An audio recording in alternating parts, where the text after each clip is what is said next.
Hi friends, today I wanted to talk to you guys a little bit about C-section and postpartum recovery. I am actually going to make this into a series, so this may kind of just be an intro video. It's not the one packed with tons of information, but I wanted to share my story so those of you that don't know all the details kind of get a little bit of background. I carried my son to, I think it was 36 weeks of age. He was breech pretty much my entire pregnancy. He was actually a footling breech. So for those of you that don't know, that means his foot was actually hooked. His feet were hanging down really low and he was upside down, which is that breech portion. But we got to the point where they were checking at 34 weeks via ultrasound. He was still breech.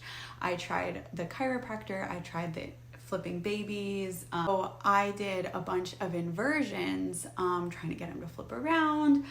And then finally, I ended up going in to have the ECV procedure done, which is an external cephalic version, which is where they basically use one or two OBGYNs to push on your tummy and try to actually physically rotate the baby inside of you. That was unsuccessful for us, which, you know, it's like a 50-50 chance usually for especially first-time moms because everything's a little tighter in there.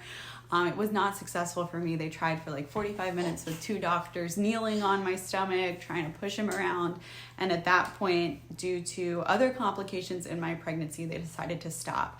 I also had a highly calcified placenta, which was part of the reason why they knew they needed to get him out at a certain time because he wasn't getting the same nutrients and oxygen and blood flow. At 36 weeks, I went in for a routine appointment. I was having appointments both with MFM and my normal OBGYN, and they said I would probably have to have a C-section because he was breech, but they were hoping he would still rotate around. Hey, he had a month, at least a month. Well, they found out that my placenta had calcified so much that that they had to get him out because basically if they left him in any longer, his blood flow and his lack of oxygen would result in him being stillborn. So I went in for an emergency C-section. Hi, bud.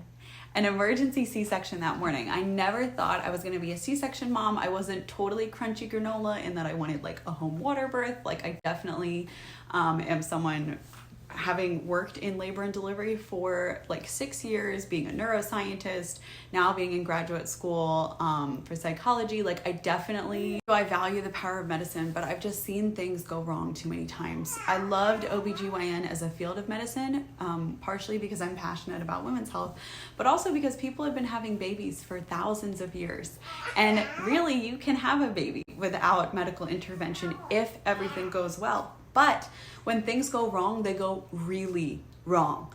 And that is why OBGYNs are just rock stars of their field because they do really not much on normal deliveries, but on deliveries that are high risk, that have complications develop, they save the life of the mom and the baby. So I knew I wanted a hospital birth. I wanted it to be relatively natural. There were definitely some choices I was making and some interventions that I didn't want to have. I wanted a vaginal delivery. You know, I wanted very little intervention in that regard. Well, that wasn't in the cards for me because of the way Drew was rotated. Fussy little guy. But my emergency C-section, I definitely didn't think that I was going to be a C-section mom. I am a very healthy, I was a dual sport Division I athlete. I really ran and worked out and swam pretty much my entire pregnancy until the very end when I found out I was having placenta complications and COVID started. So I really didn't think that I would be someone that ever needed a C-section. You know, I have wide hips. Like I didn't think it would be a problem, but here I was facing a C-section. And then the week that I was going in, that I went in for these routine appointments was when I was going to ask my list of C-section questions. I had just found out, okay, it looks like he's probably going to be a C-section baby. We couldn't get him rotated. So I opened up my notes on my iPhone and made a list of all the questions I was going to ask about a C-section and recovery. Here I was having an emergency C-section, and I hadn't asked any of these questions or gotten any answers from my doctors. I was literally in the room getting prepped, getting everything ready to start the section. It was about an hour turnaround time from when I went in my flip-flops with no hospital bag with my husband at home to when I was going into the section and the OR. And I was trying to ask my doctor some of the questions, like sitting there in the hospital room with no family or any support. And I got answers to some of them, but then I loved my physicians. They are literally on the list of top doctors for my area, a list of 10 doctors in a huge metropolitan area. But I have found in life that there is a kind of a disconnect in the healthcare field between the actual doctors and then whether it's recovery, physical therapy, postpartum mental health care. Yet surgeons have been surgeons for the Olympic teams, and yet there's this disconnect between your actual doctor and how well they perform your surgery and your postpartum or post-surgical recovery. So does it really benefit you to have a great doctor if they don't follow up and make sure you're doing all these things, or you get set up with physical therapy, or you start, massaging out scar tissue right away, or you're not having postpartum anxiety or whatever?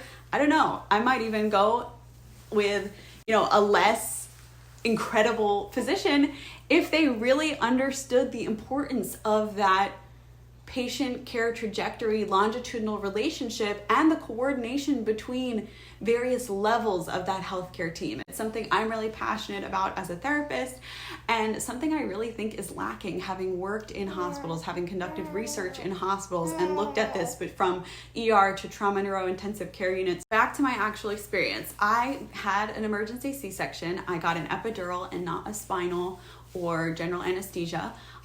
Drew came out. There were quite a few complications actually during surgery. They couldn't get him out. His feet were tucked up under my pelvic bone. So not only was he footling breech, but he was a very difficult footling breech. And that foot tuck is why they couldn't rotate him during the ECV procedure. But, it resulted in them not being able to get him pulled out. They had to rip my scar wider, my incision wider at that time. It ended up giving me stretch marks because they pulled so hard. I had no stretch marks on my tummy before the section, and then I have a bunch now. I can show you guys my tummy in another video, but I also had issues with the anesthesia. So I had a lot of pain during this section, not like cutting pain, nothing like that. So this pain was caused actually towards the end of your section. They obviously have to, they had to send my placenta to path and everything because it was like wonked up. But to get that placenta out, it was actually a rear facing placenta. So it was on my backside. So they actually had to take things out, rearrange things, and then push them all back into my abdominal cavity before stitching up all the layers. And to do that, there's actually a lot of pressure and a lot of tugging. It made me really, really sick. And my epidural didn't work totally correctly, I'll say. It definitely numbed the pain. I didn't feel, any slicing or anything like that. However, I did start not being able to breathe. So sometimes when you get different anesthesia, it can have a weird interaction where it affects your phrenic nerve, and your phrenic nerve is actually what controls. My phrenic nerve basically became paralyzed by the epidural, which is not supposed to happen. And it got to the point where I basically was only breathing using my intercostal muscles. I was hyperventilating. I felt like I couldn't breathe, but I was wearing a mask because of COVID. So everyone thought maybe it was that. My oxygen sats were dropping, but I was using my intercostal muscles so much and breathing so hard that I actually tore them and didn't know it. I thought it was just honestly the pain after the section due to the intensity of my C-section was so great that I didn't realize it until a couple weeks later. I went in, they actually thought I was having a pulmonary embolism. They were looking at different options, is she having a PE? What's going on? I had costochondritis during my pregnancy, which is a weird kind of my gosh, I forget the word, buddy. An irritation of the cartilage, basically tendonitis. That's the word I'm thinking of. So yeah, that, I thought it could be that, but then I actually went in and he felt them and listened to them and imaged them and decided that it was actually, I had torn my intercostal muscles. So I was walking around like limping around my house, barely inhaling.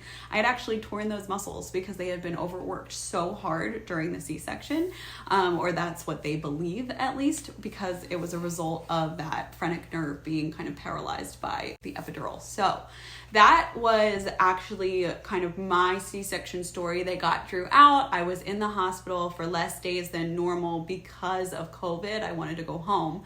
But then I was initially only doing Tylenol, and then I went on a Tylenol, it was like an ibuprofen acetaminophen combo. So I was alternating around the clock.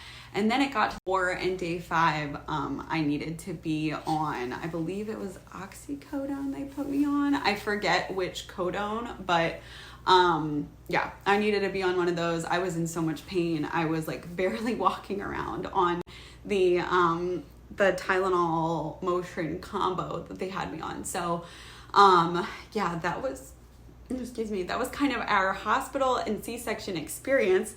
I think I'm going to make the next video on things I wish I knew for the hospital, and then things I wish I knew when I got home, and then things I wish I knew for recovery, postpartum, physical therapy, things like that. I just want to drive home. I did not think I was going to be C-section mama. I had done so much research had this lengthy, wonderful birth plan on what I was going to do for a normal vaginal delivery. So if you are a mom that really cannot drive home enough how much I want you to watch this, listen to this series, share it with your girlfriends that are pregnant, because I didn't think so either. And yet here I am, and I wish I had known these things going in. So share my story, learn from my experiences, and I hope that your delivery goes as planned and that it goes well, but that you're prepared for everything.